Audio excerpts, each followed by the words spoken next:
Club. Thank you for coming tonight. I will shortly hand you over to Patrick Smith from Africa Confidential, who will be chairing tonight's discussion. Before I do so, if I can ask you to switch your phones to silent, and when it comes to questions, if you can wait for the microphone, because we're broadcasting live this evening. So over to Patrick.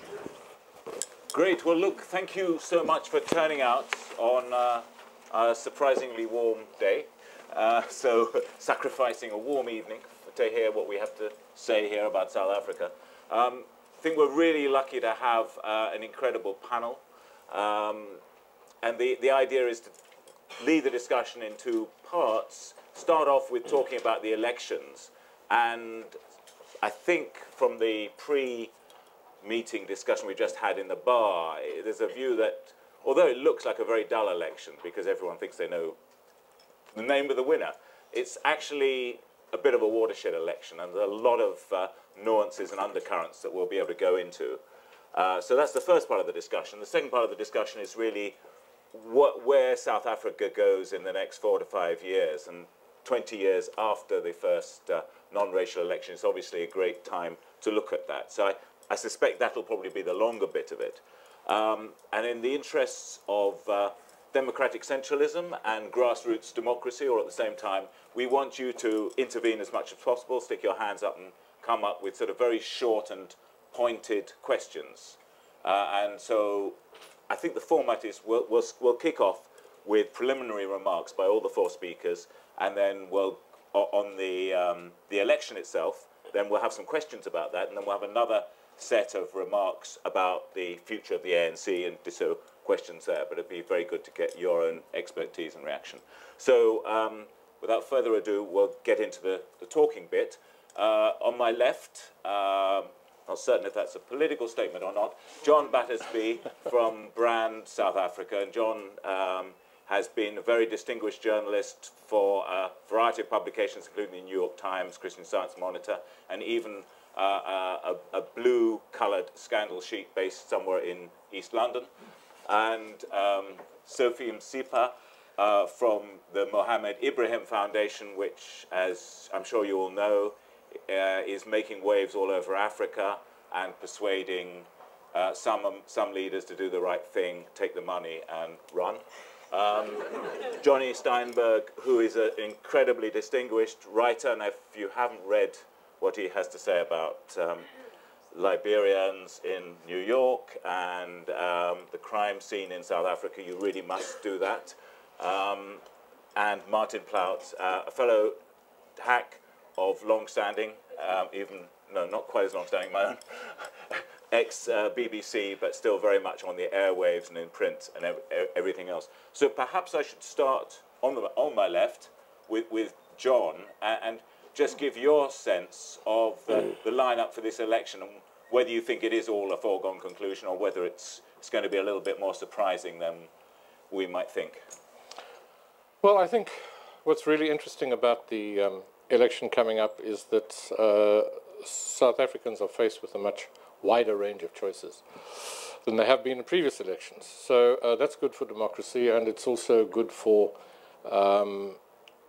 clarifying what the political lineup is currently and how the trends are changing and how the lineup is changing. I think one of the most significant things to have happened in the last few years, certainly since the formation of COPE, which is now somewhat diminished as one of the choices, is the formation of the Economic Freedom Fighters under Julius Malema. Because what that has done is that it's taken out of the ANC and clarified a very explicit option of nationalization of mines and state companies. And as Julius Malema once said, he'd been to Zimbabwe, he'd seen the future, and it works.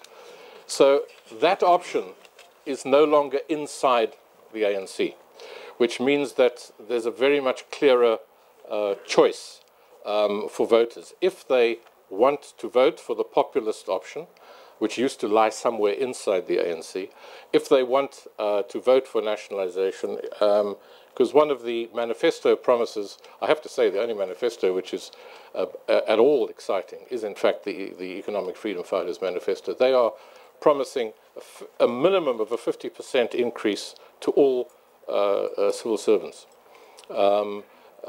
which would mean, well, it would mean a lot of nationalization, let's put it that way.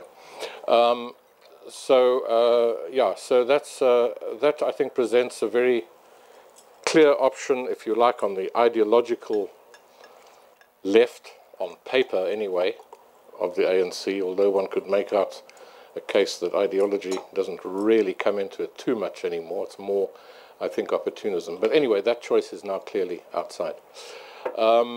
Regarding the ANC, it'll be very interesting to see to what extent the events of the last few years in relation to what is happening inside the country in terms of public protest, which is very visible all over the country now on a regular basis.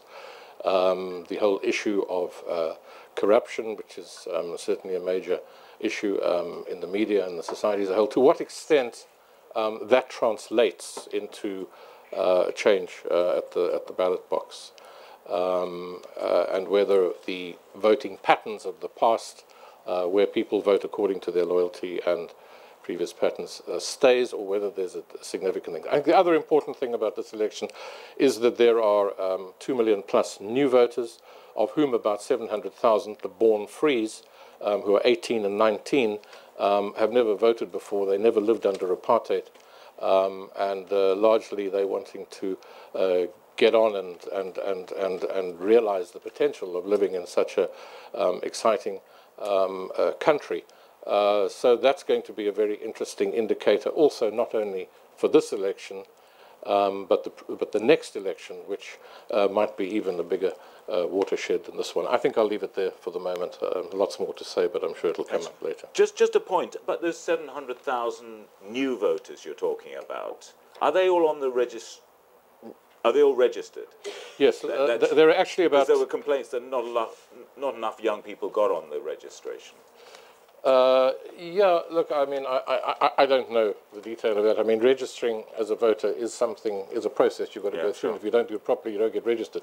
But there are 2 million new voters from the last registration, of whom 700,000 are what we call the born frees, which is people who are voting for the first time, who didn't live under apartheid and so forth. So that's an interesting trend. There are 25.35 million registered voters, which is considerably up, 2 million up from last time. But of a population Of a population of 51 million. 51 million. Yeah. It's a bit Population low, of 51. No, it's 80% of eligible 80%. voters. It's 80.5% of eligible voters. It's actually very high. It's a very encouraging figure. So, and you think the turnout will be quite high? That's another question. That, I think, remains to be seen, because it may be that rather than having huge changes in the strength of the political parties, that people actually, because they are feeling disillusioned about the situation, don't go out and vote. So that'll be an interesting indicator. I mean, as you know, in the first election, there was an incredibly high, I think it was close to 80% or something, late 70s. By the last election, it had gone right down to, I don't know, 45, 50, something like that. It was way down. This time, I think, given the level of political activity in the country, given the level of political consciousness of South Africans, and if you see the level of protests going on, I would think we're going to look at a high poll, but I can't be absolutely sure about that, because you don't know the disillusioned stay-away vote, what that will be. I'm just not sure. Thanks, John. Sophie, what's your prediction for the elections? Well, I mean, not much different from John, but I would say, just to pick out of the EFF thing, EFF story, two things. The population of Africa is currently under 30. The ANC vote has previously been driven a lot by the youth vote. So the significance of EFF pulling out of the ANC is quite big. The ANC Youth League at the moment is struggling to reunite itself, so that they will lose a lot of that vote. I think the clarity is what John is picking up, is the clarity in the EFF manifesto. Like it or don't like it, it's very clear, it's very focused, it appeals to the disenfranchised. So it's really, the EFF launched its manifesto the same day as the ANC, which means that whatever came out of the EFF manifesto had a lot of debate, whether it was on social media platforms, whether it was in the news channels. It really got people speaking. And that's what you're looking for in a democracy, that people speak. You don't have to like what you see. But it's certainly creating a lot of debate and causing a lot of people to think. What that could also do is force some people to think about whether or not, if the ANC is not my choice of party to vote for, is it the place where I go freeze my vote for a while, just to cause the type of tension that maybe the country is looking for. So that's another thing, is people don't necessarily like, they don't have to like where it's taken them, but it may be in the short term the right strategy for somebody to lock in a vote that allows for the shift or the change to be in place. I was laughing with with Martin earlier on about, we've been sending out a whole lot of I'm young, so all our Facebook pages have been ridden with the DA posters today, and they've got two very good-looking candidates. I know it sounds quite like a bit of a joke, but it's causing a stir on Facebook because everybody's like, oh, well, that guy's appealing to the eye. Maybe that's where I should take my vote. So the DA is really, the campaign at the moment is very much an American-style type of campaign. Vusi Maimani's manifesto launch was very much an Obama type of appeal. So that could appeal to a lot of the born frees that we are speaking about, which is significant. I'm not necessarily born free, so half of my life was spent in apartheid, half of it out of private schooled. Therefore, I don't have some of the hang-ups or the baggage, but I may have some of historical or family baggage that I may carry coming into this election. You know, so for a young person like me, a lot of confusion as to where to take it in terms of where the two major parties currently stood, because we don't necessarily vote on color lines. We vote on ideals. The question is whether or not there's an ideal on paper that appeals to any of us. You mentioned two major parties there. I mean, the DA and the ANC. Sure, but right now, I mean, do you think that's the default shape of South African politics, or could we see a kind of a multi-party system with the ANC squeezed in the middle and a leftist union type EFF party? I think certainly when we start to discuss the future, we would see that the freezing of support by NUMSA, the largest union in the country, is starting to not ignite change, but maybe signal what could happen, not in this election, but going forward.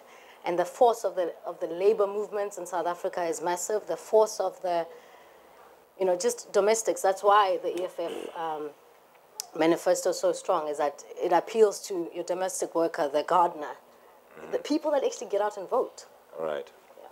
Is it stronger in the rural areas where a lot of young unemployed people, or is it stronger in the urban areas, or a bit of both? I just think it's stronger everywhere. I think it's how people participate. The public protests at the moment are not great. If you are you don't have to be in rural areas to know when the economic system is not working for you. If you're running a business and you're struggling to break through because you can't get a tender, you can't get a contract, it's driven by politics. So business and politics are starting to be intertwined. So it's no longer a rural conversation. It's a South African conversation. Is there just a sliver of ideology there? I mean, apart from nationalising the mines used to be a socialist policy, but the South African Communist Party set itself against nationalising the mines. What's going on? I mean, is Malema extremely right-wing or extremely left-wing or just total populist? Malema's an astute politician. And you'll vote for him? And I'll vote for who? You'll vote for him? I haven't decided where my vote is going. But you wouldn't rule it out? I vote on, like I said, I'm from two very strong backgrounds, and at the moment I'm quite conflicted. Yeah. There's issues. You've got a radical policy. You have to decide whether a radical policy speaks to you or not. You've got two parties that you're not necessarily, I don't vote on color lines. So when I see things, I'm like, okay, you're going to put white faces or black faces. Is that supposed to appeal to me? I'm not sure whether that appeals to me. So I may just find a smaller minority party that's deserving of my vote because maybe they speak to me. Whether it's a religious vote I'll put in or something else, that's, at the moment, that's where I might go. Sure. Actually, I wanted to ask you and John, give a percentage. Presumably you think the ANC is going to win the election. What is their percentage of the vote likely to be?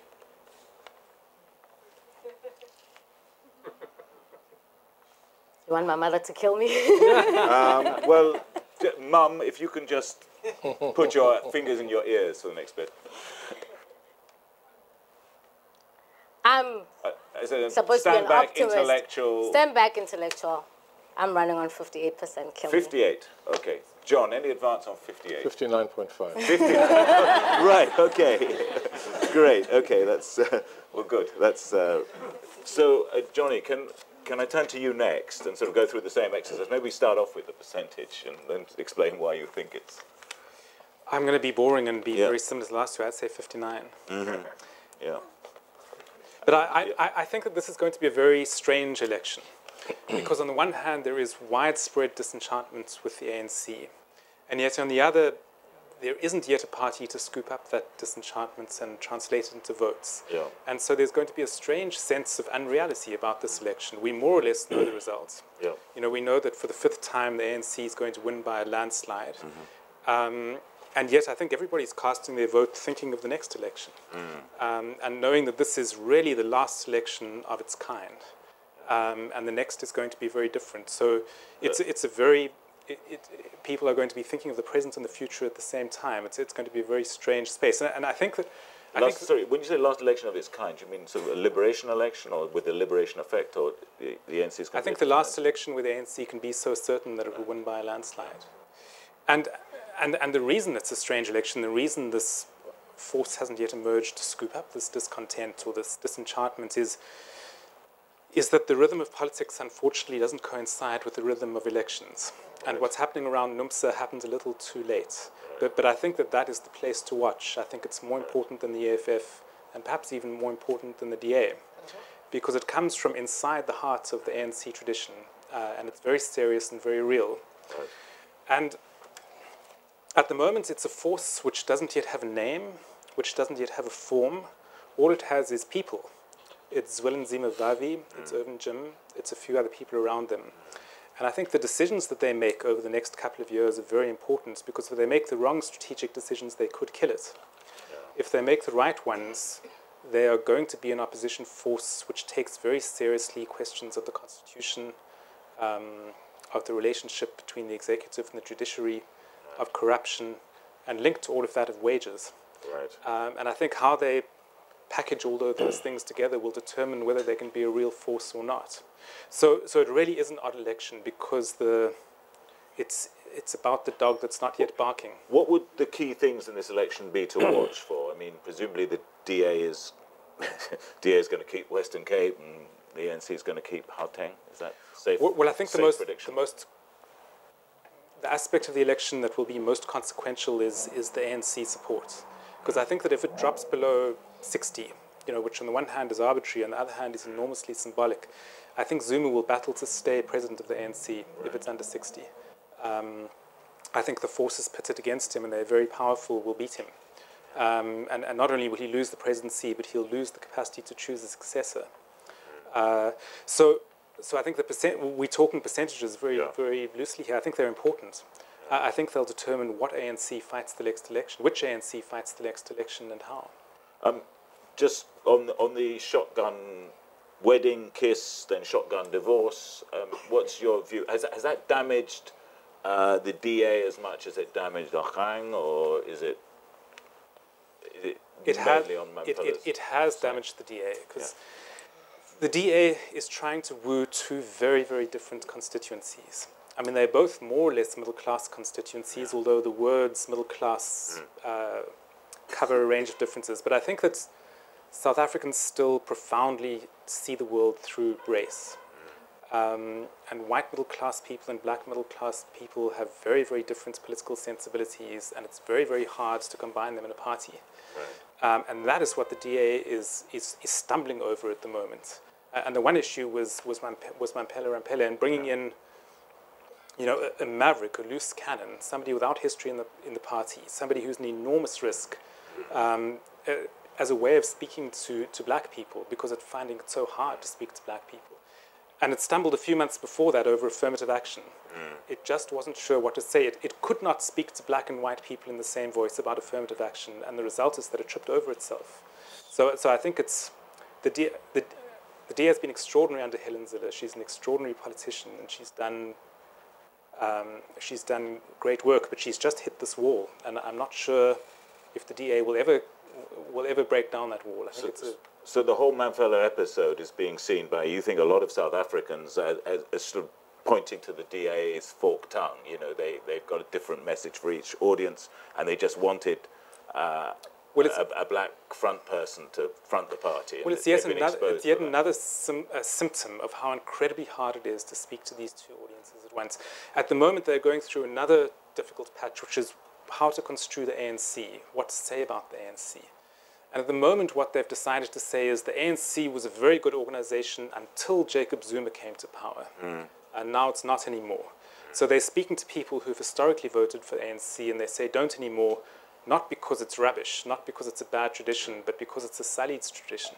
So they keep coming at different angles how to get this black vote.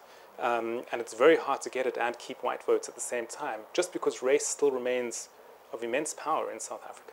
And there's a pretty small trickle of people from the ANC to the DA, if any. Well, very serious. Well, we will see. We'll see in the elections. Well, I'm actually thinking in terms of personnel leadership. Oh, yes, very small. Yeah. So and you don't think that's going to change with this election? No. After. Thanks, Johnny.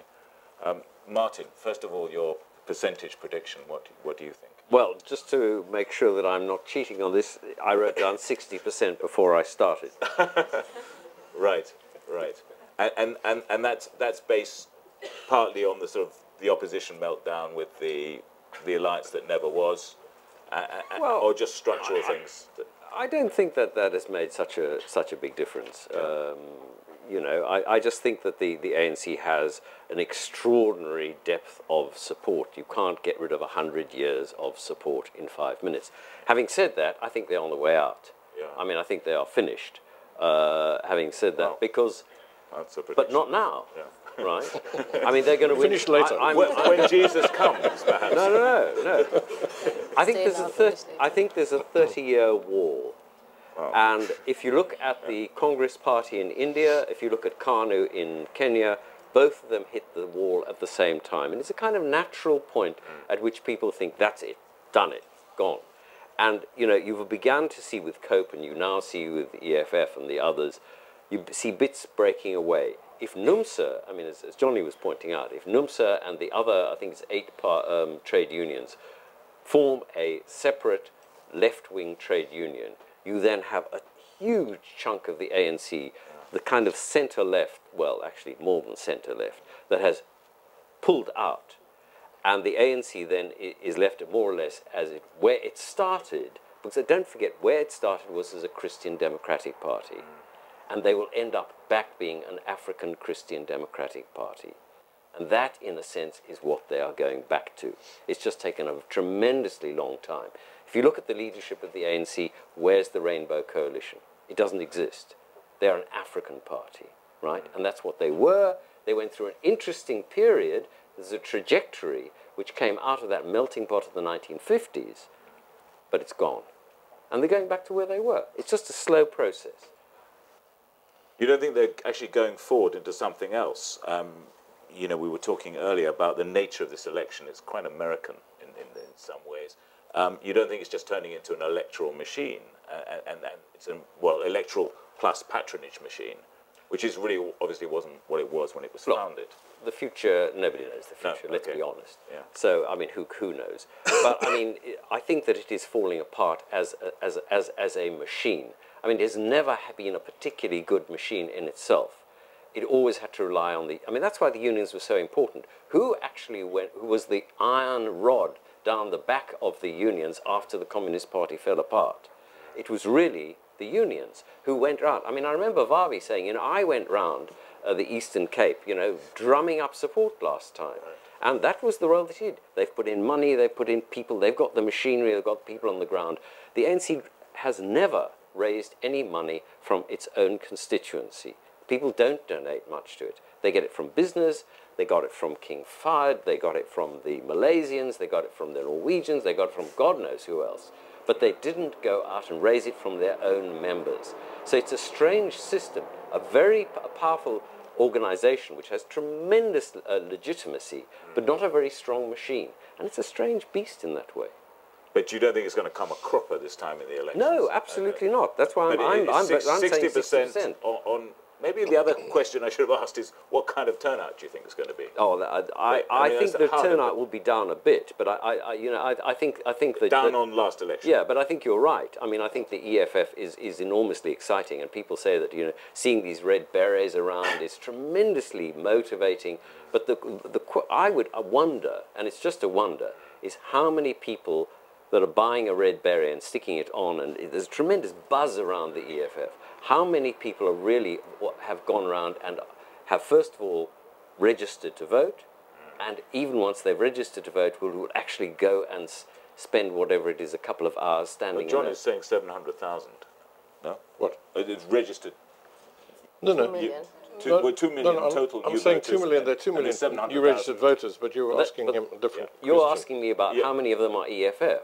Oh, okay. Oh, how many of the EFF support? Yeah, That's how many of the EFF have registered to vote, have bothered to, and once even if they've bothered to vote, how many of them will bother to hang around in a long, queue to actually vote on the day? And I mean, I don't know the answer to that question, but it could be as worth 2, 3, 4%. But what are they doing on the ground? I mean, are they electioneering effectively? Yeah, very. I mean, it was a wonderful moment. I thought this just was marvelous. Malema got to a crowd and he said, "You unhappy about your services?" "Yes," everybody says, "You haven't got what you want?" "Yes, that's right." Whose responsibility is that? "It's yours. You go on voting for the ANC, so you are responsible. Don't complain." Oh, everybody went, "Whoa," I mean, he's a tremendous populist. I think he's in a way, I mean, he's the Farage of South Africa. My God. So on the right. Johnny, you wrote a piece a couple of years ago, I think, about Malema, saying that he was this great figure, particularly in the rural areas. Do you think since then he's built up his reputation, he's made his split with the ANC? Do you think he's managed that well? I mean, his star continues to rise? Well, I think he's an enormously talented orator. Yeah. I think that he has managed to say things that on the one hand people haven't thought before, but on the other hand, the moment they hear them, know them to be true. I mean, I think he really has invented a language about how to speak about what the transition democracy was. Right. And a very, very simple language. And really he says that we acquired office but not power. That a trick was played on us. Power was spirited away to places where rich people know how to hide it. Right. And that's enormously resonant. So I think that he's entered people's imaginations. Mystical populism. Well, perhaps, but I think that he's under everybody's skin in a way that nobody else is, and that's enormous tribute to him. I mean, it's very effective, but I don't think that translates into people voting for him. I think that's a different story. Does he have an organization that's capable of mobilizing voters? He does have an organization, and that took me by surprise. He managed to mobilize a cadre of very, very committed people very quickly. But they're a very particular sort of people. They're not people from shack settlements. They're not people from deep rural areas. They're young people on the edges of the middle class. They are university students. They are people at technicons. They are people, in fact, in fairly low levels of the civil service. They're middle-class people. And precisely because they're on the edges of a dream, they're on a world and knocking and can't quite get in, what he says resonates with them.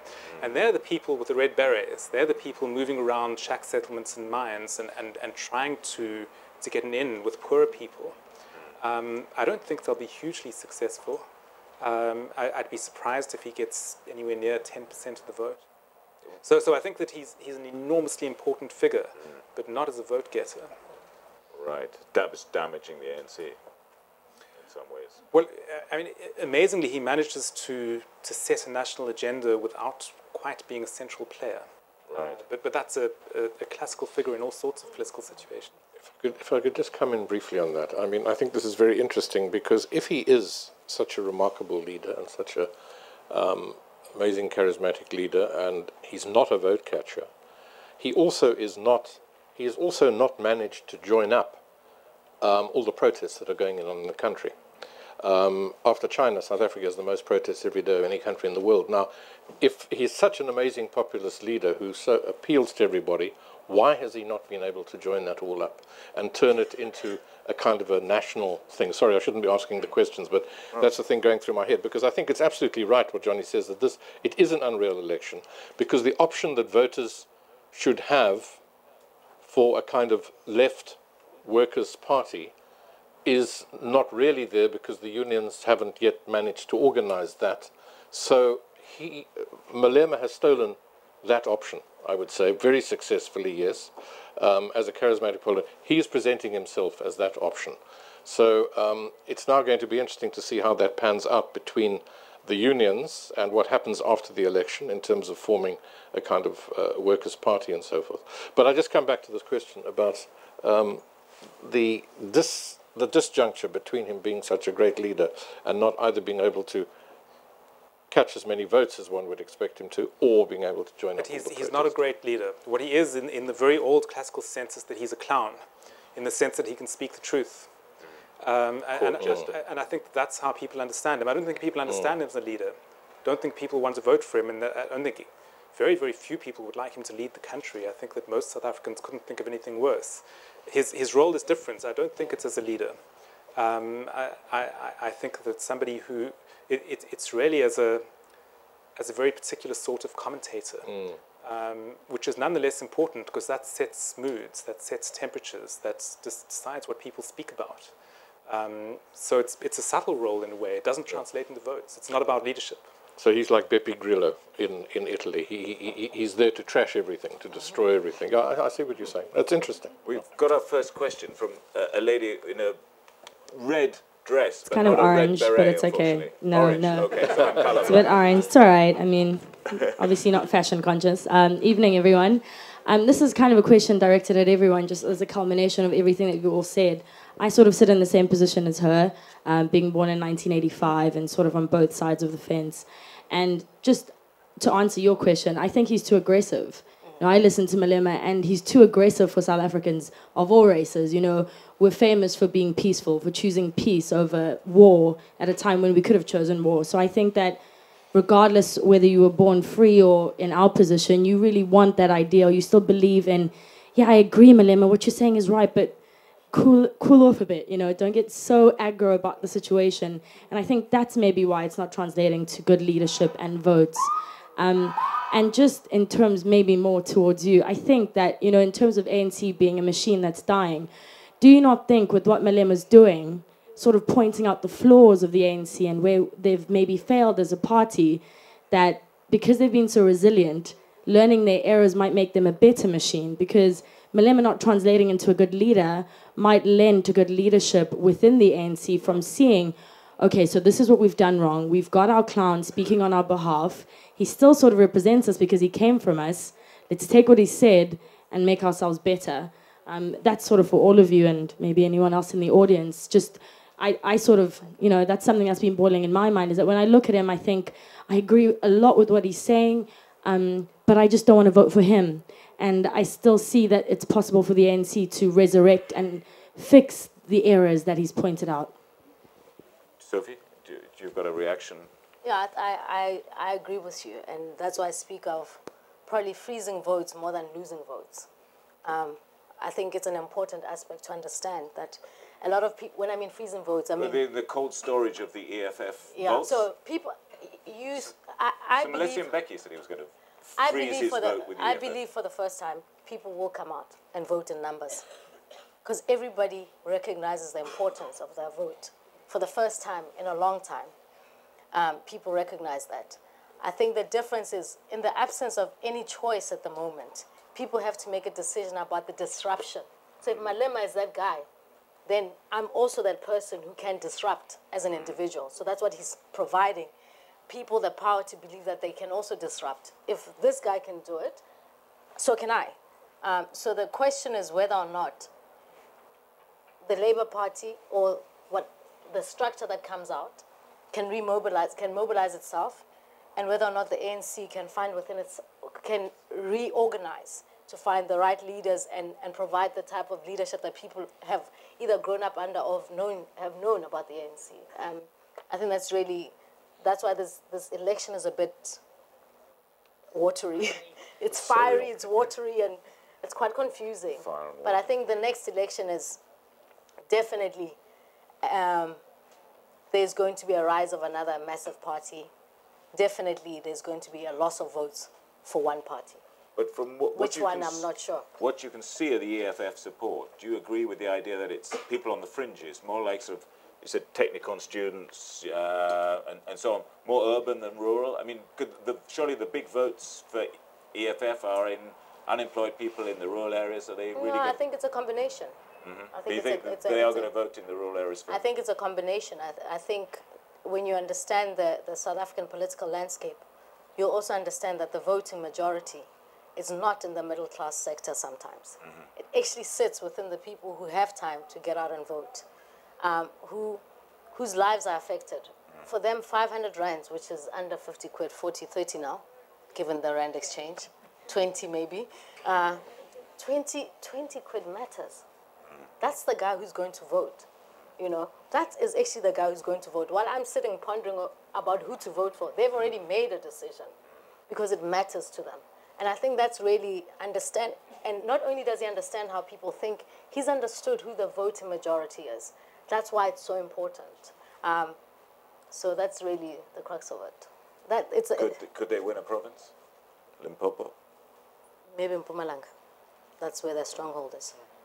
I'm not sure, though, but I'm just saying, at the moment it seems, I'm not sure if it's Limpopo.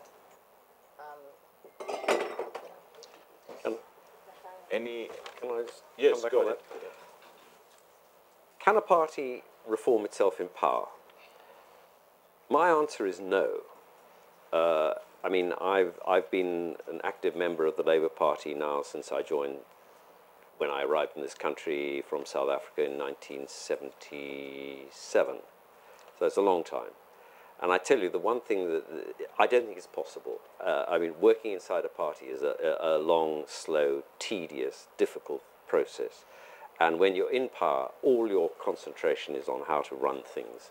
And that is what happens. And frankly, the leadership doesn't give a damn about the lead when they're in power. But when they're out of power, they can then begin to think about things, and it's more fluid. And my guess is that that is true of any political party. So I don't think it can be done inside. The only party that has been able to do is the Chinese Communist Party, but they're something else. I mean, really, we don't want to. I don't want to. So I don't think it can be done by them. On your point about can't join up the protests. I mean, you're absolutely right.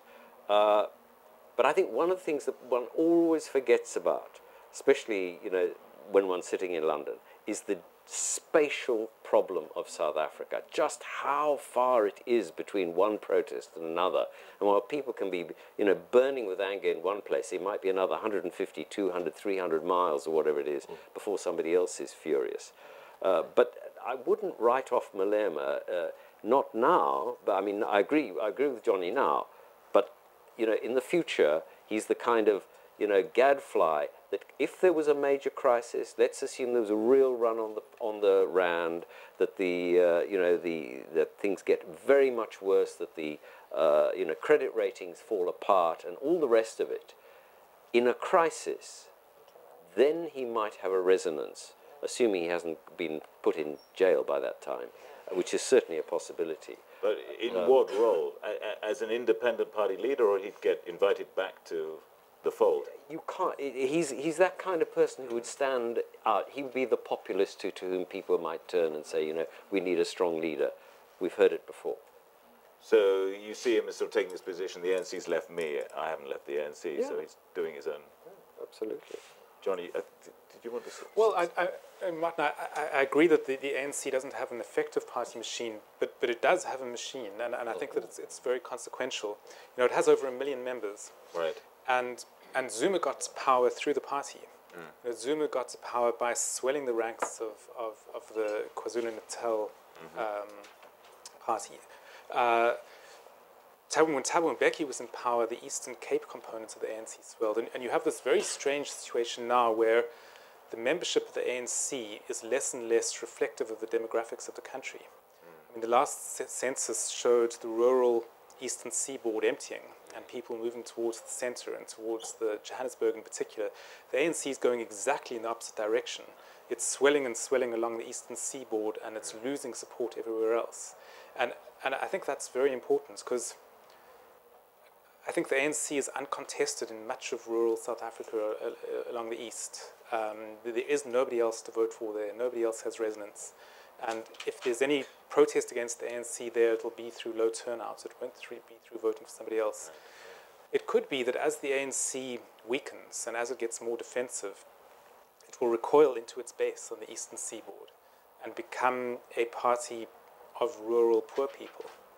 And that will change it into a very different beast. Just on this protest business, I understood that a lot of the protests, I don't know what percentage, are organised by ANC members and ANC supporters themselves. So they're sort of challenging their local officials. They may not actually be critical. Well, how else can you hold somebody to account since you have no MP? Yeah. You can't say to any MP, if you don't get that roof mended, you're out at the next election. Because you have to vote for the party, nationally. You have no MP that's directly responsible. So it is quite similar in a way to the Chinese protests. They're actually sort of politely criticising a leadership without saying you've got to go and take a hike. Yeah. So it may not be the best guide to saying how unpopular the party is. Just anecdotally on that, I was in Cape Town a couple of weeks ago talking to a filmmaker who's been spending a lot of time in the townships and actually watching. He says some of these things are completely spontaneous. And, you know, the police are there pretty quickly, and they're often pretty heavy-handed. But I think a lot of it is completely spontaneous. Obviously, some of it would be organised, but not by the ANC. It would be organised by people on the ground who happened to last an election voted for the ANC. But I think that Martin's point about the spatial thing is a good one, except that I would say that's countered by Facebook and Twitter. You can make distances seem very, very short. To come to the question, the lady, what do we call you? Not a born free, but a born half free, something like that. You made the point that maybe the ANC actually does have an opportunity to listen to the wake-up call and to change things. And I think that is a serious option to bear in mind, because there is certainly still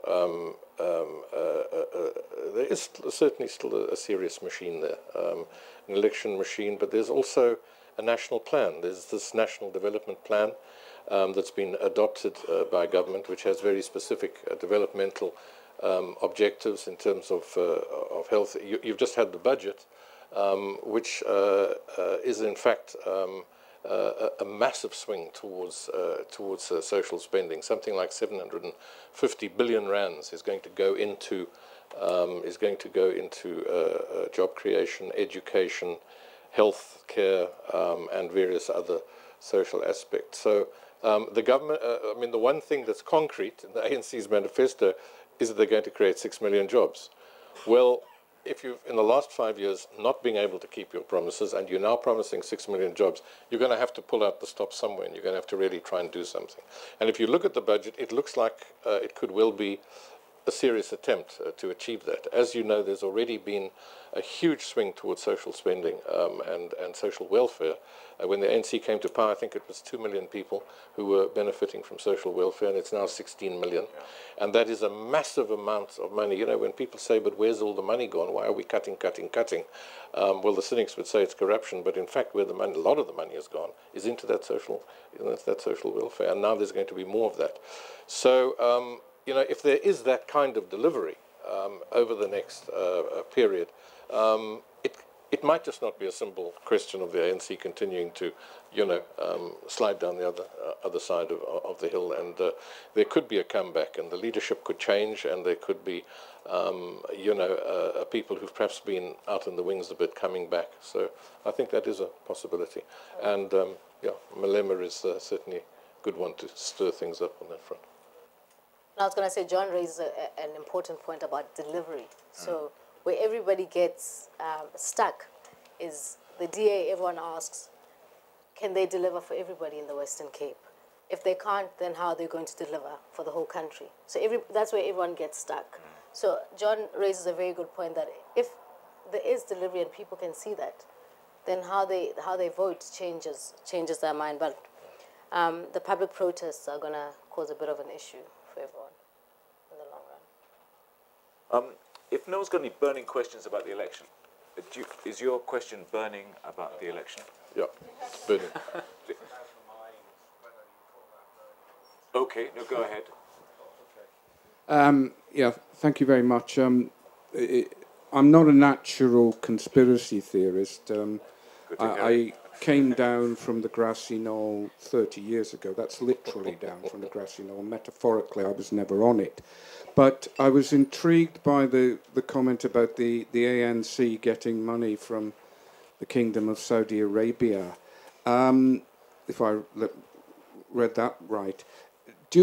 What are the panel's views on where the mining industry stands and where it's going forward? And are there any lessons from any positive or negatives in that for the way the country is going or the way the elites, black and white, see the country going? I'm particularly interested, if, as a sort of alternative to nationalisation and others, that there's any kind of deals being done with mining countries, like not mining companies, but mining countries like China and Russia, where transparency doesn't exactly rule.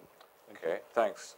I think that's quite a good way to sort of get into the next bit of the discussion, which is really meant to be a longer shot view of where South Africa's heading. So maybe if we can keep your questions in mind, one about party funding, which is very apposite, because none of the parties in South Africa seem to be very keen on letting people know where they get their money from. And secondly, on the future of the mining industry is obviously linked to the future of the union movement and the wider welfare of the country. Maybe we could then do a round through all of you and start with John about how you... Oh, I just wondered if there was another question. David Harrison, did you have a question you wanted to raise? Well, I wanted to ask a political question. If the ANC does less well at the next election, is there likely to be a challenge on the president, and who would lead it? Who could replace him? Is it feasible that he could be replaced? Right. That's definitely one for the discussion. Yeah. John, well, maybe you could expostulate on what you think the longer-term trends are in South Africa. Can the ANC reform itself in power? Is it heading in the direction of becoming a kind of patronage machine type party and losing its mass base? And then maybe talking about the funding issue and the unions as well. Yeah, well, I think it could go either way in terms of whether the ANC reforms itself or slides down the slope. And this election will be an interesting indicator, but what comes after the election will be the really interesting indicator to see whether the ANC as a political party is able to respond rationally and to learn the lessons, and whether there is in fact still what some people in the ANC refer to as a rational core of the ANC. There are some signs that there is still something there, but I really wouldn't like to make a call on that because it really depends on what happens after the election. In terms of party political funding, I think I'll probably leave that to some of my colleagues who on the panel who would have a better idea of it. I mean, clearly there needs to be far more transparency in political funding, and there needs to be some legislative changes in compelling parties to be transparent about where their funding comes from, and it would be healthy indeed if more of the funding came domestically than internationally. An ANC challenge after the next election, if Zuma is going to be challenged, who will lead the challenge? Difficult question to answer because, if you look at it on paper, Cyril Ramaphosa is the deputy president of the ANC, and therefore, in terms of logic and historical precedent, should be the next leader of the ANC. But nobody's actually certain whether that will be the case. There is then the deputy president, Kgalema Motlanthe, who is supposed to now bow out of politics, but is still extremely active and playing a very crucial role in the mining industry, to come to the other question. So who knows where he's going to go? One hears that if Praveen Gordhan is under pressure to leave or has to leave his post, you know, that you've got Tito Mboweni, a very considerable leader who was formerly the head of the Reserve Bank. So all of those things, it's difficult to say who would lead the challenge. I think what is more likely is that, as other panelists have pointed out, that if the ANC gets below 60% or significantly below 60%, then the ANC as a political organization, the party, the executive, the top six are going to get together and say, hey guys, you know, we're in trouble here. And that's when I think the process of finding a new leader. Heart would happen, heart would be done. Everybody's agreed that recalling Thabo Mbeki midstream was not the greatest thing that ever happened, because it set a precedent which put the party ahead of the parliament and the government system in deciding, you know, who would the next leader would be, who'd lead the country. So I wouldn't like to take a shot at that. The mining industry, for my sins, I have spent much of the last 10 years in a kind of investor relations role between government and the mining industry, and I have at times dearly wished that you could park the mining industry on one side and say, right now, let's really get on with all the other positive things about South Africa. I have been spectacularly, I failed spectacularly in that respect. You cannot park the mining industry. It is at the center of the heart and soul of South Africa and of the heart and soul of South Africans. Because the perception is, for better or for worse, and if you go through South African history, you will find the crucial role that mining has played, you know, over the past 100 years and beyond. You cannot park mining. It represents, it's the symbolism of the wealth of the country, and as long as that is the case, people are going to want to see the wealth being shared. And this is a major management problem for government, because government has to go through the motions of doing what is necessary in order to share the wealth. At the same time, they have to keep the international investment community on board to create the foreign direct investment, which can then in turn allow the economy to grow enough to create enough jobs to prevent the protests becoming an insurrection. So it's a really, really difficult balancing act. And yes, the mining industry itself could do with a lot of reform and a lot of change. But government has done a fairly successful, well, I mean, not say successful, government has been fairly successful so far in doing an egg dance which prevents going down a route which would be catastrophic in terms of attracting foreign investment. Let's call it the Hugo Chavez route. We haven't yet gone the Hugo Chavez route.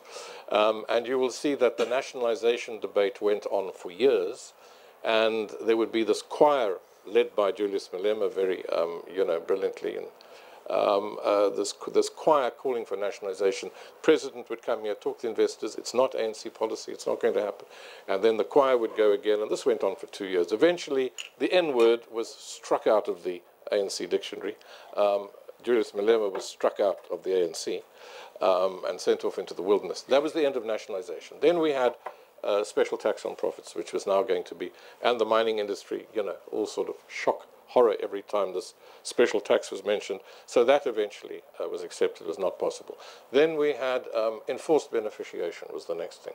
And that has gone on now for a while, but that also is just totally impractical. So if you now read the ANC manifesto on mining, you'll find it's actually a very mild document. Yes, we're going to step up the national, what do you call it, the national mining company and stuff, but it's very muted.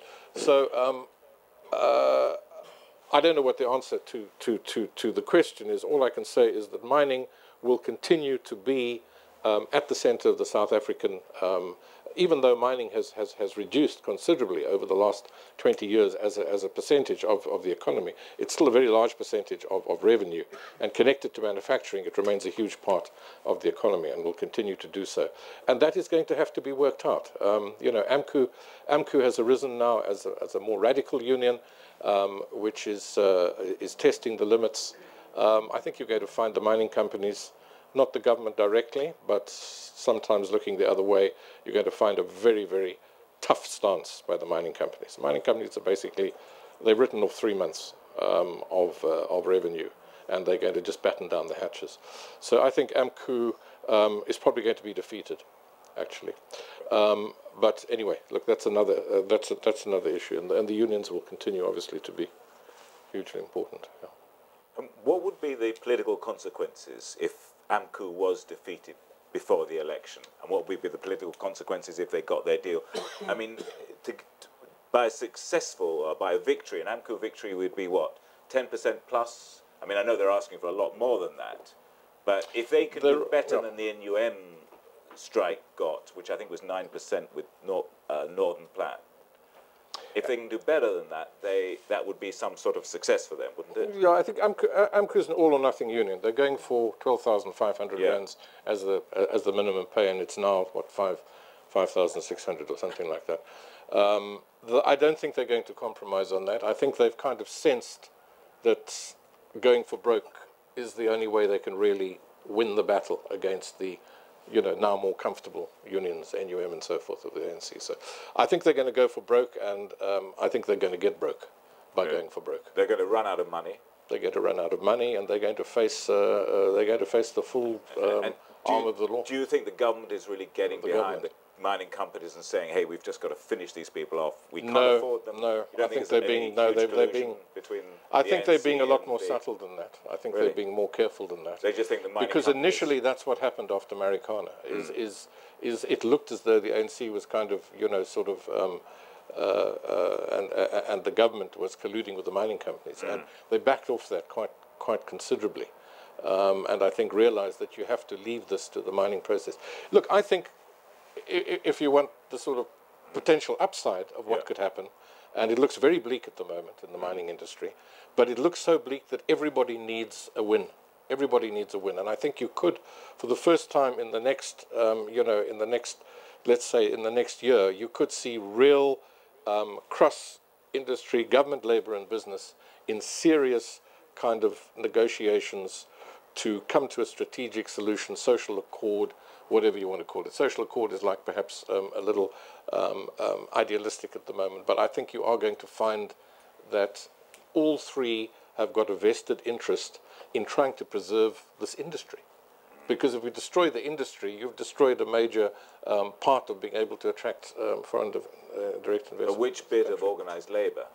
The pro-Cosatu, pro-ANC bit, not the rebels in AMCU and NUMSA. That remains to be seen. I would say that's the more likely outcome, yes. I don't think AMCU will become the dominant. So if AMCU lose this strike, because NUMSA's coming in behind them and saying that they too want the right to organise in the mines and to build up their support in the mines. If AMCU lose this, is this going to be a big blow for NUMSA and therefore for radical left-wing unionism in South Africa?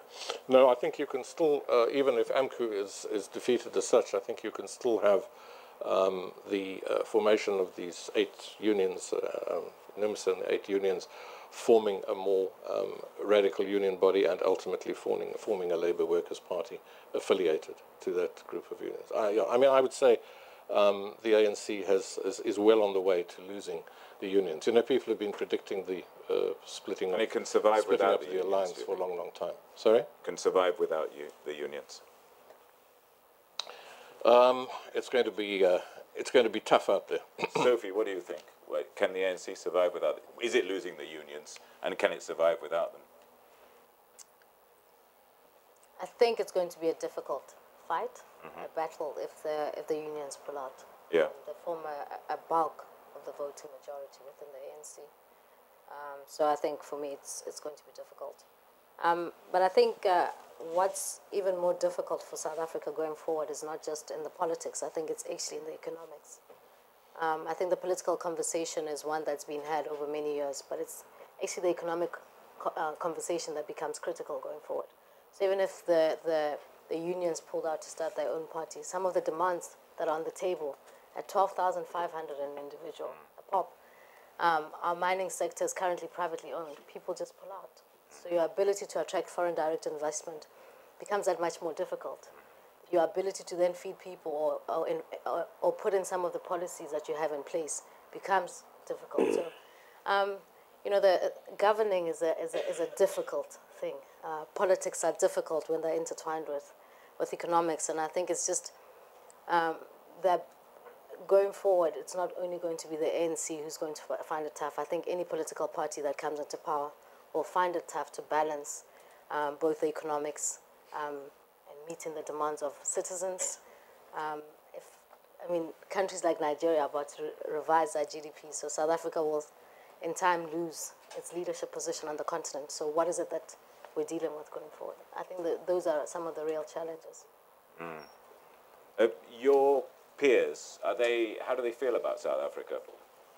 20 years on from the first non-racial elections. I mean, are they It's still optimistic? fairly a good place to live in, by the by. Right. So let's get real about it. It's still a very good place to live in. 20 years on, as a young black woman, the types of opportunities I've had in South Africa I would have never had before. So, it's just about where do they sit at the moment. Do I believe in affirmative action? Absolutely. It changed the course of my life and my peers. So I think those are some of the conversations that should be on the table. We've seen political emancipation. We're looking for economic emancipation. We're looking for somebody to say, the playing field is clear. How do you all come in and play? If you've got the right education, if you work hard, this is the landscape that you're in. So my peers are just as positive. Those that work hard are moving forward. The issue at the moment is we want to be in places that it's about fairness. People are looking for fairness. They're just asking, what does it entail? But it's difficult. The working environments are difficult on many levels. And what about economic empowerment? What you said, affirmative action, great. Well, it's working. So What about I think the flaws around BEE the local are capitalist class? What do you think of them? I don't think it was widespread enough. There's one mining company whose BEE deal I absolutely admired was Extrata. I think it was Extrata. Every single person in that deal got something out. Those are the types of deals we should be seeing on the table. That's what you call a triple action, triple BEE in place, in action, where everybody's sharing at the level that they're at. No one's saying people must wake up. It's not a pass one, pass all system anymore. And I think that's the difficulty, Just because you passed, I must pass. Just because you earn 800, I must earn 800. We need to break down the system that makes capitalism also a part of a system. It's important that that happens. Otherwise, you lose over time. Do you think it was a good idea for the ANC government to allow the biggest corporations in the country to move their tax base out of South Africa and list here? No. Companies should pay taxes in places where they make money. So it's important. They must give back to communities in places where they do business. It's important. Because if that doesn't happen, your citizens feel disenfranchised. So in terms of the ANC's political survival, what do you think it needs to do economically to improve its chances? If I knew, I'd be advising them myself. What would you like to see it do then? I'd like to see a relook at the BEE policy that is fair. I guess fair, it's quite very vague. But I don't know how to advise them at the moment. I'm lost for words. And we just talked briefly before this about education. A lot of criticism about the pretty poor standards of education in South Africa. You've hit my soft point. So, okay, what you said it's about the quality. Tactically, what should they be doing then? Well, I think first of all, 30% pass rate is no pass rate for any country. That cannot be an acceptable pass rate for any country. You're not breeding a school of pupils that can compete globally. It's not, South Africa is not an island. Globalization says there are lots of you when you come into a work environment. So the first thing is that 30% is unacceptable.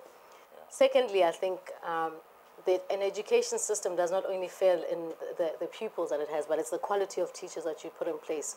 So I think some of the investment has to go into how are the educators prepared and equipped to be educating pupils. So there's a lot of money in education in South Africa. People are going into schools. There are buildings provided, but it's whether or not the right quality of students are coming out. And I'm not sure. I'm not an educator, so I can't tell the difference between outcomes-based education or not. But there's certainly something wrong when kids go to university and they've walked out with 7 distinctions and they still, when they get to university level, they're at a 50% pass rate. There's something wrong with it. The private schooling education in South Africa is expensive.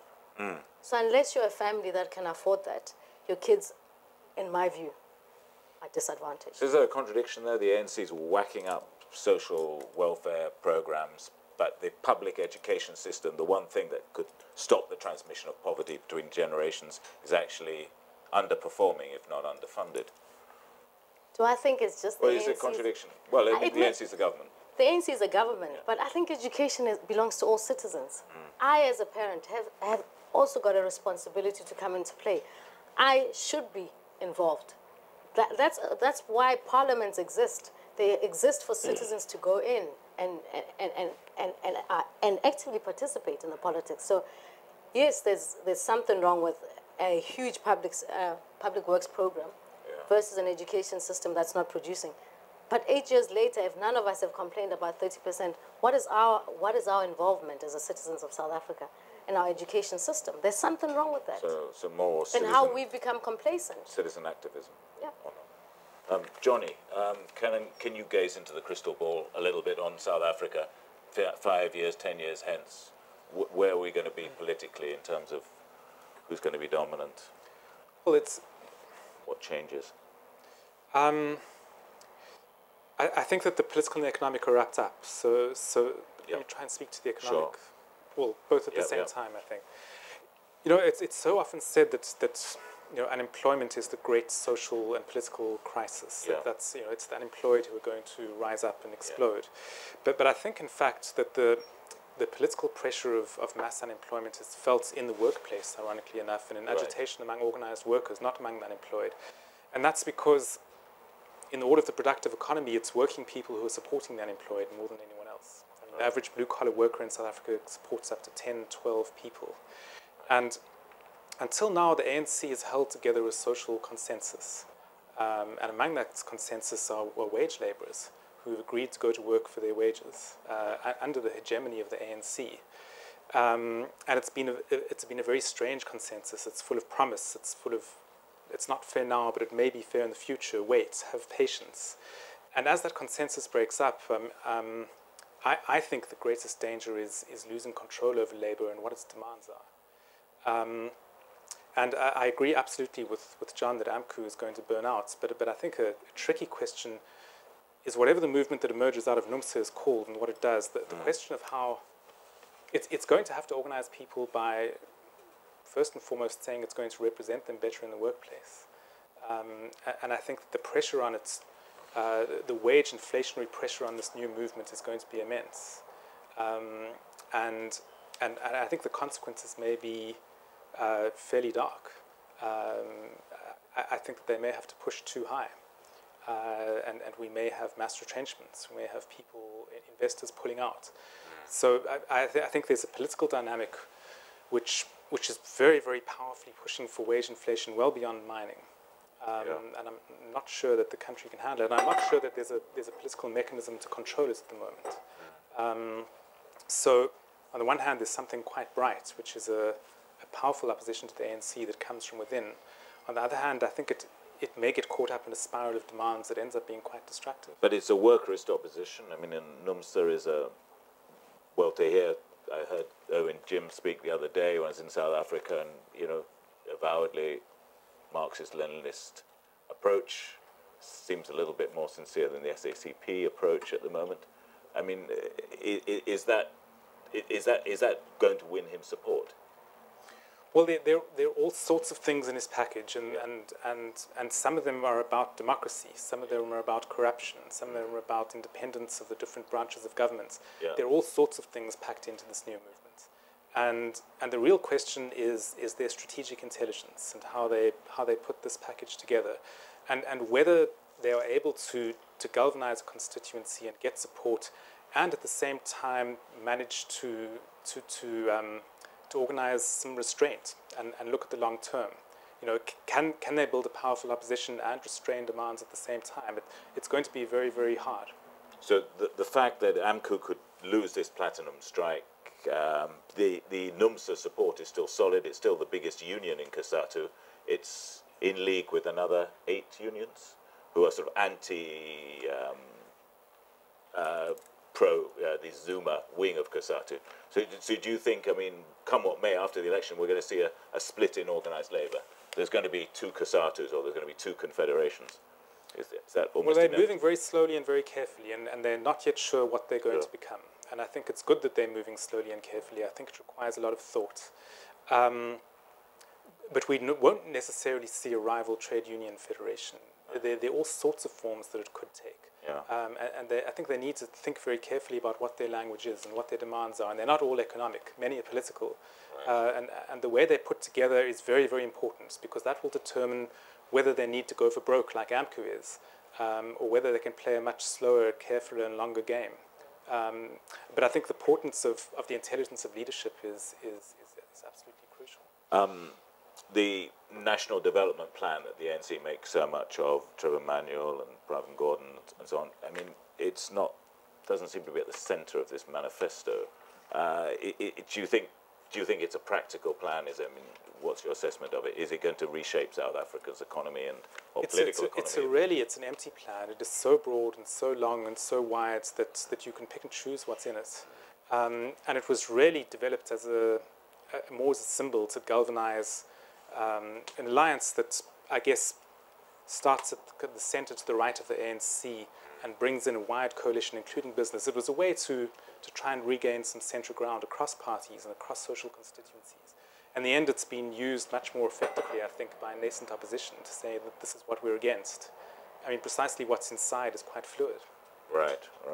And in that, reacting to that landscape, I mean, what are we going to see in terms of if the EFF becomes a force like the EFF becomes a kind of permanent fixture on the South African scene, the ANC somehow in the middle as a sort of, Martin said, Christian Democrat or Social Democrat Party, whatever, getting increasingly more centrist, or is that viable in South African I think terms? that's absolutely impossible to predict, because it hasn't happened yet, and it hasn't been decided yet. And the ANC is a very complex organization with all sorts of impulses and tendencies, and so much is going to depend on how well they do in this coming election.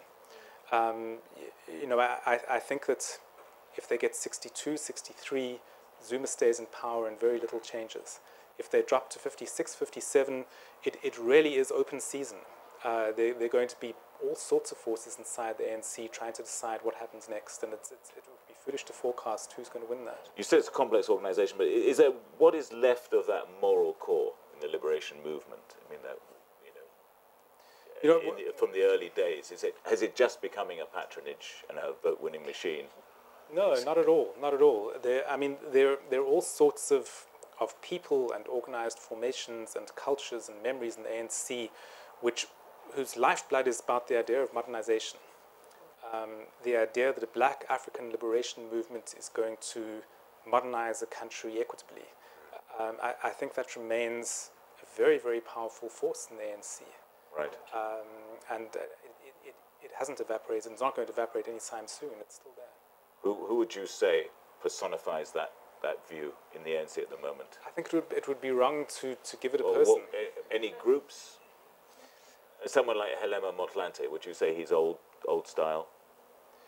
He certainly embodies part of that spirit, and so does Cyril Ramaphosa, but so do many, many other people. So does Lindiwe Sisulu. It's spread quite widely around the ANC. It really is a very diverse organization. So you tend to you think it's much more resilient than a lot of people give it time. As I say, I think it would be very, very foolhardy to... Ironically, I think the better the ANC does in this election, the worse its future. Because if it gets up to the mid-60s, Zuma stays, and the whole coterie of clientele that he's put into the ANC, including into the security apparatus, I mean, their position is secure. And the longer they stay around secure in their positions, the more they build patronage machines. So, ironically, I think the better the ANC does, the uglier sort of organization it's going to be in 5 years, and the more hard it's going to be hit in 5 years. Harder to change. Okay. Martin, can I get your view? I saw your hand, but if just let Martin take his turn at this futurology section, and then we'll go to the questions. Just one thing that's worth just bearing in mind, and I don't want to get into this really in depth, is you are aware that the AMCU is linked to the militant tendency in Britain. Remember the militant tendency that ran... Well, that solves it. That ran Liverpool. They're going to win. They are involved through TAF in... They are actually involved in it. So, I mean, it's extraordinary. But, I mean, you know, the difficulty really is that you have a lot of strange things that are happening in South Africa all at the same time. I mean, last time I was there, I went to visit the Aurora mines, which were owned by, these are residual mines coming to the end of their life. And they were taken over by Jacob Zuma and Mandela, and those names are not incidental. And for 18 months, they didn't pay a single one of their employees. They ran the thing to the ground. They sold off every bit of equipment that they could. It was absolutely appalling. Some of the workers committed suicide. They were so badly treated. And when there were attempts to bring them to justice, frankly, there was a R1 million was paid to the ANC during one of the local elections, and that was the end of the whole matter, quite frankly. Now, I'm sorry to say, but this is actually endemic and systemic inside South Africa at the moment. One of the things that one of the odd things about South Africa is everybody looks at the 94 election and as a watershed. The extraordinary thing is how many there are of continuities there are in South Africa between the apartheid era and the post-apartheid era. And one of the things was corruption. And there was appalling corruption under apartheid, and there is appalling corruption now. I mean, you have a president who has 600 allegations of corruption against him that have never been tested. And this is one of the great failings of South Africa, is its judicial system has, yes, you steal that bottle of mineral water and they can go after you. You steal the whole factory and you're fine.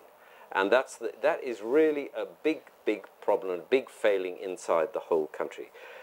And I think at the heart of the South African problem really is economic. And that is the biggest issue, because, you have I completely agree with John about the centrality of mining, despite the fact that it is a shrinking percentage of the economy. But the difficulty is we're talking about an industry that is now 100 and something years old. Even the other industrial basic industries were set up in the interwar period, mostly. And frankly, because the rand has been far too high, although this is something that's being corrected now, obviously, far too high, it has never been possible to use South Africa as a manufacturing base to really get into Africa. And that has been a huge problem for the country. Yes, you are not going to open a whole series of new breweries. South African breweries are already there. There are no more mines to discover. Then you can't start a new textile mill. These things are already there. So the idea that you're going to soak up the vast numbers of young people who are unemployed is just not going to happen. I mean, how many years has the 6 million promise of jobs been around? I don't know, you can probably remember. It's been at least 15, if not longer. And it's never happened. And this is because of the unreal exchange rate. South Africa is outgunned in Africa by India and by China. It's getting increasingly important as an investor in the rest of Africa. I think it's a second biggest investor, but not China, as a manufacturing exporter. No, but it is not doing the exports. That? The rand. The rand is too high. Just you that. can't, and plus there are other issues, of course, including the price of labor and the efficiency of labor and the education system, which has been appalling. It was appalling under apartheid. It's appalling now. And these things are systemic problems which nobody has been able to crack. Neither the National Party nor the ANC. But is it a political issue? I mean, should South African government be saying to India and China, you keep on undercutting us and the rest of Africa, and you're gonna have problems? Is South Africa Problems what? Is South Africa powerful enough to stand up? So that was why they bought the submarines under the arms deal. They're going to take on the Chinese Navy. I don't think so. So tariffs within South Africa? No, you can't. I mean, one only has to read the Communist Manifesto to see what Marx said about the road of tariffs and the inability of them to hold up. But to be fair, I mean, South African companies have actually done very well in Africa. If you look at the supermarket industry, the mobile phone industry, energy companies, South African companies have done very well. And South they're not African producing jobs in South Africa. Not producing jobs in South Africa at this stage, but establishing a position on the continent which hopefully in time will help to produce jobs. Yes, I agree. The job situation is a problem. There isn't a quick fix other than getting a higher rate of growth, getting more foreign direct investment, getting a higher rate of growth, and once the economy is growing faster, you will get. But why are we so fixated on foreign direct investment? There's quite a lot of capital in South Africa that's sitting in balance sheets. Well, so foreign and domestic why investment. Why are these companies doing something more constructive with South African capital? Because they just don't see the areas to invest in. As I said, the major investments were done years ago. There are There's no failure of imagination. I mean, there's a continent of 1.1 billion people out there. South Africa is tiny, but it is until, I think in a month's time, Nigeria will overtake it as the biggest economy in Africa. South Africa has got a lot of GDP. Surely there's a bit of a failure. Well, I mean... of corporate vision. I mean, that should be, surely Africa should be their first port of call. Why is Anglo-American running around Chile? Why is? I'm sure you'll let me get a word in edgeways in eventually, a moment. I'm happy to be able to inform you from Bloomberg, so it must be true, that actually South Africa invests $3.4 billion a year in the rest of the continent. Right. So this is a substantial amount of money. Yeah, second biggest after China. Yeah. The problem is that this is, I mean, it's a little bit like the, Old Mutual repositioning itself and Anglo in London. Yes, they are putting the investments there, but it is not generating, it is a way of getting capital outside of South Africa. There is no, it's not a manufacturing base that is now, all of a sudden exporting itself. It's actually exporting, and I mean, they're just, these are companies which, I mean, ShopRite Checkers is just as happy to be based in Uganda, where I've seen them, I'm sure you have too. But they'll import the goods from China and sell them. They happen to be a South African company, and God knows where they put their profits. So South African companies are not joining in the Africa Rising chorus. Is Africa trading, but not? They want to trade with them, but they don't want to invest and create value. I've just pointed out they invest $3.4 billion. But what's that? That's in terms of ShopRite.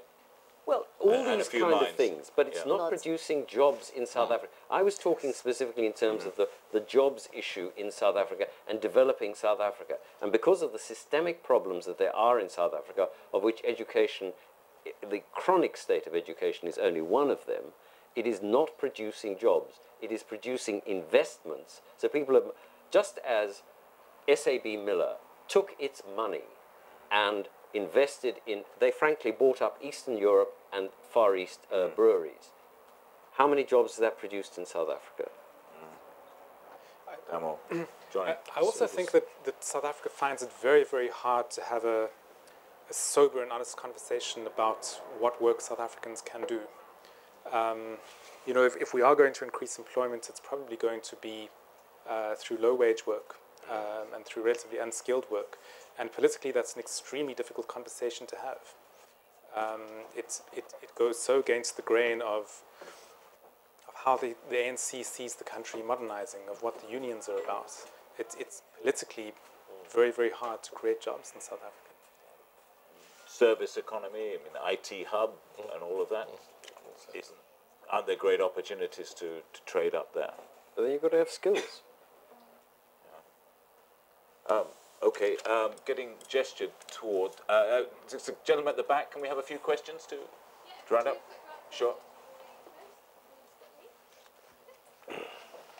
There was somebody at the back. Got tired of waiting. Hi, my name is Nicola. I'm a trustee of Tshilo University in Cape Town, which is one of South Africa's good news stories. And I guess I'm just reflecting that all of us are here tonight because in some way we engage with South Africa's future. And what should we be thinking?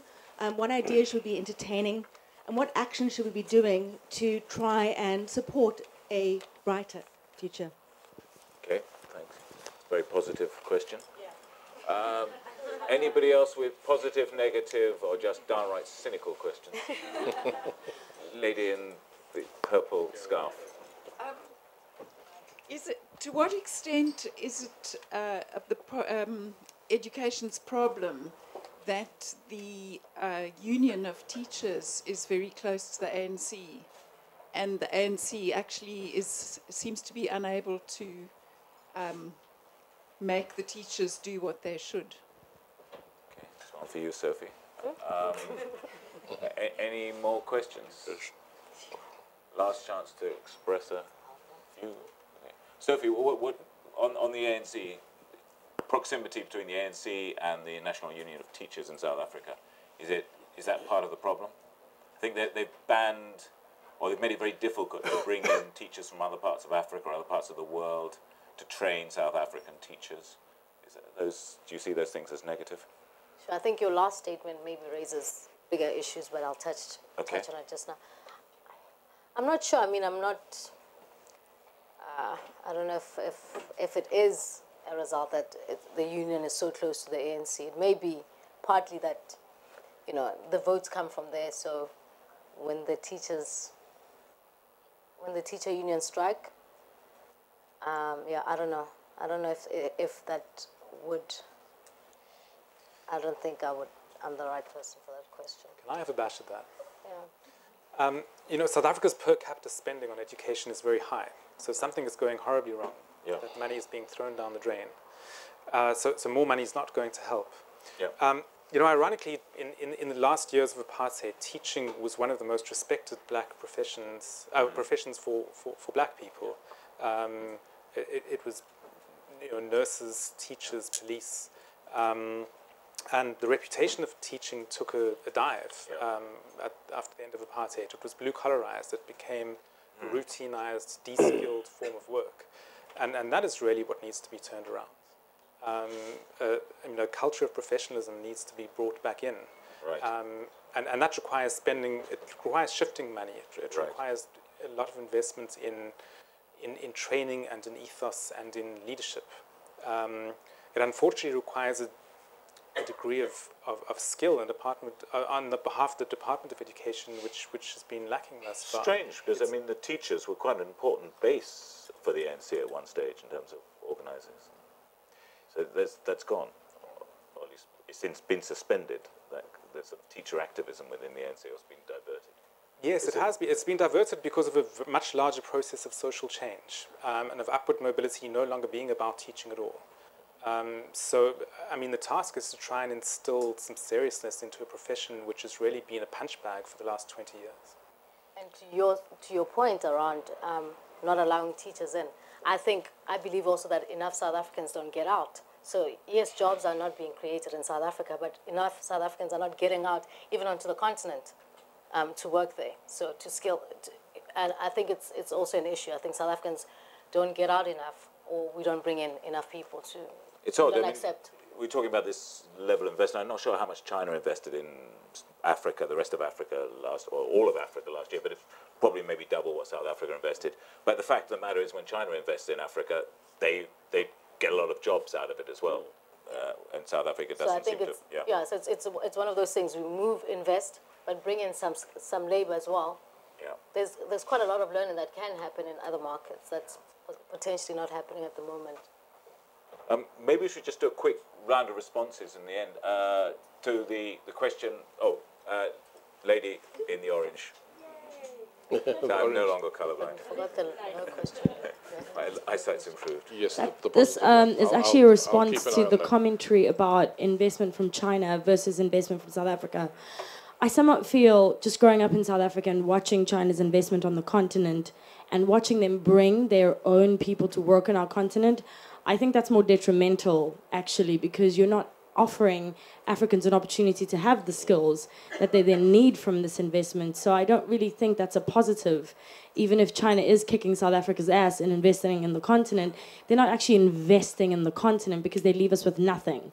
And it is very difficult growing up in South Africa. You know, my education didn't teach me about any of the genocides on my continent.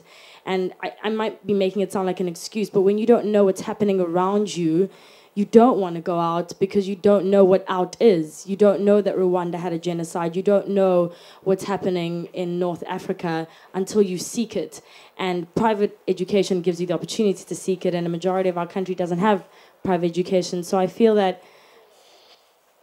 that we're going through such a massive change. This is our second decade as an independent democratic country. We're kind of learning how to be a democratic country while we're dealing with globalization. So yes, young kids don't want to be domestics. They don't want to be in mining because they're watching Beyonce and Jay-Z and looking to London and seeing people becoming bankers and lawyers. So obviously teaching is being bullied because it's not seen as a flashy job. And it's about, I feel, as a South African, we're trying to find our identity. And that massively influences what education needs to be taught to these people. Because if you go to South Africa now and you're like, go to Technicons. At 16, if you want to leave to school, go to Technicons, get a skill, become a plumber. You're going to make money. People are going to laugh in your face because they want to be 50 Cent or Jay-Z or Beyonce, because we're so globalized. We've got so much information from Western ideals. It's not easy. And I don't think politics or economy is going to solve it. I think it's what Sophie touched on. We, as the citizens, need to decide what we want to become. And once that happens, I think there'll be a clearer vision of what politics we need and what economics we need and what kind of investment we need. And yeah, it's very interesting. I'm pretty excited to be a part of it. And I think a lot of people here are excited to watch it. Yeah. So there's a clear distinction between Jay-Z and Jay-Z. Clearly, yeah. One can use words well and the other cannot. Oh, right. Okay.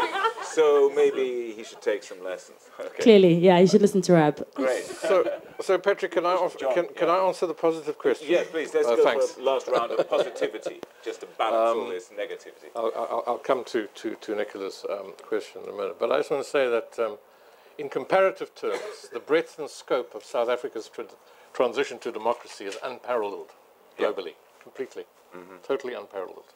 So it's good sometimes just to take a step back. South Africans are very good at taking a step forward and looking at everything immediately in the foreground.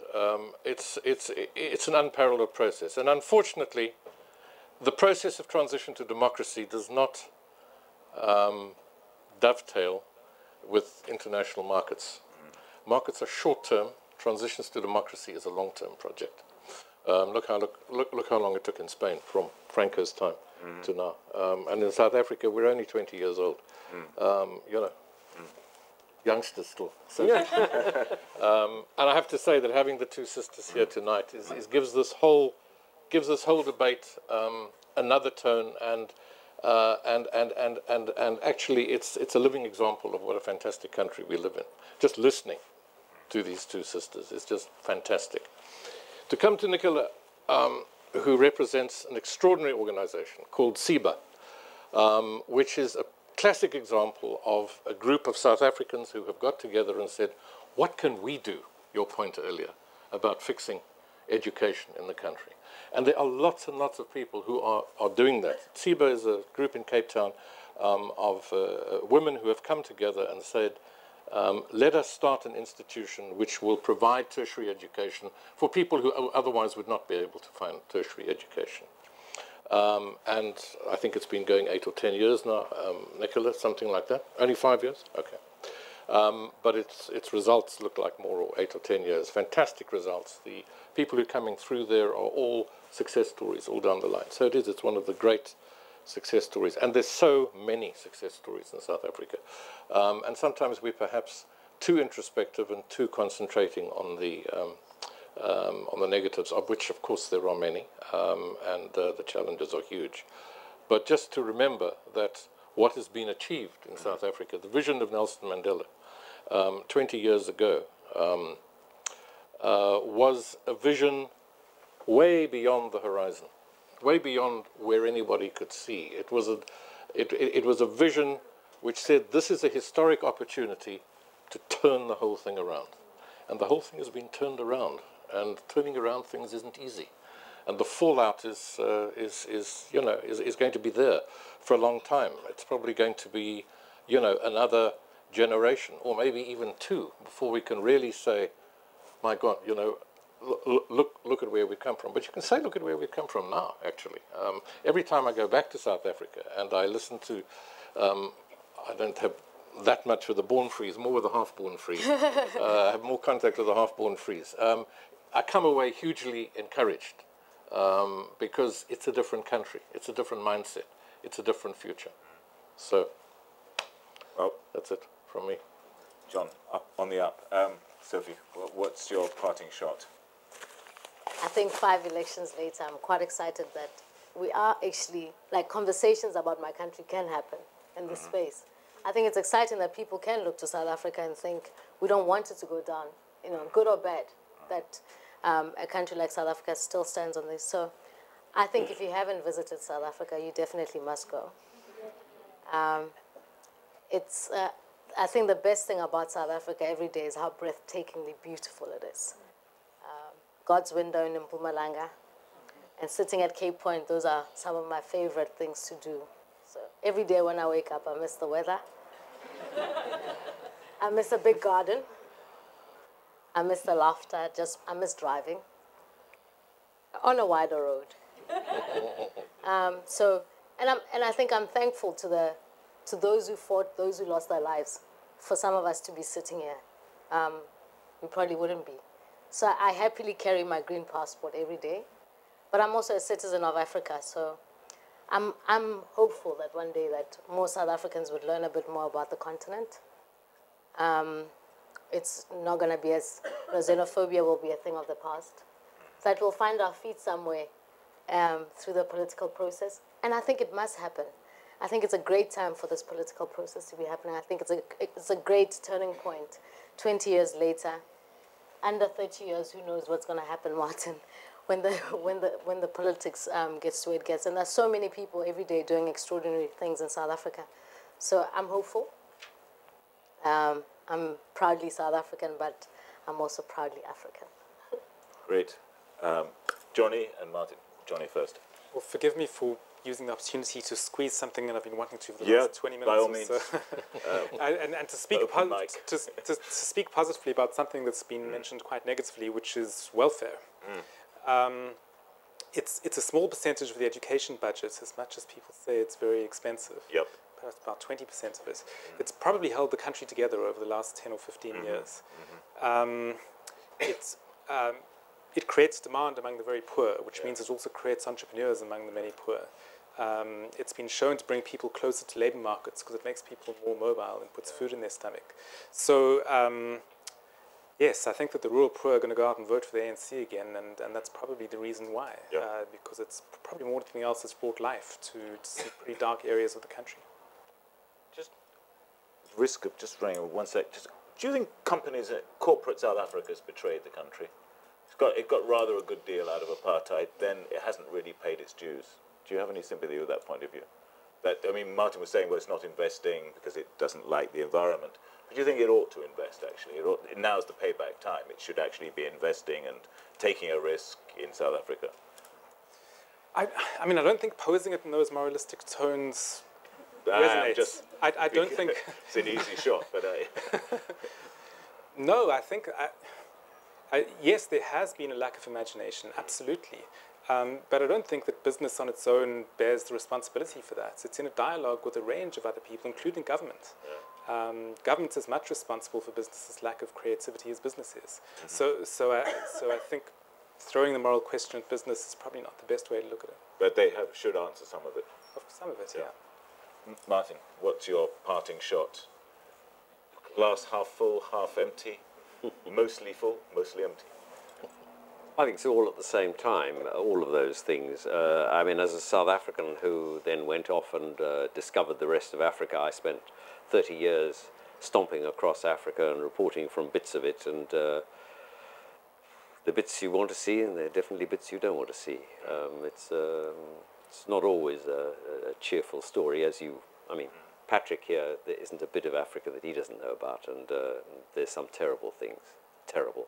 I mean, I've been working on South Sudan recently, and the stuff that's going on there is really, really the stuff of nightmares.